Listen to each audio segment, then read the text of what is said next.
सारा धपुराई जा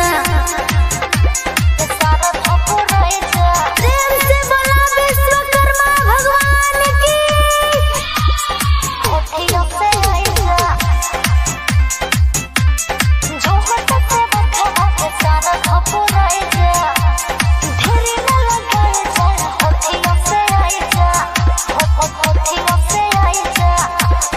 महिमा महान रावण जाने ला जहान रोहिया जो होता लगे होए हो बेहान रौरे किर फसे चले बस और रेल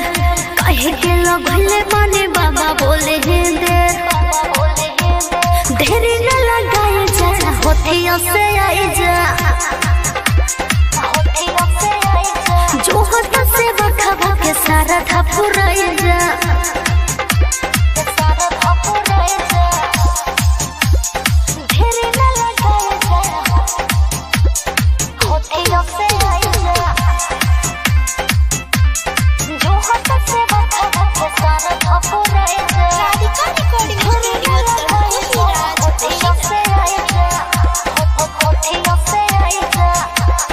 पूजावा के थाने लेके बाटे सोबे घर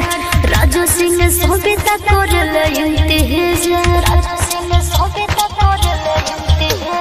सुबह से जो होता भइल बाटे शाम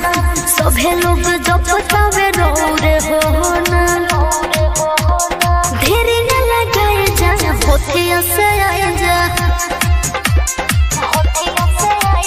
जो होता से बखा के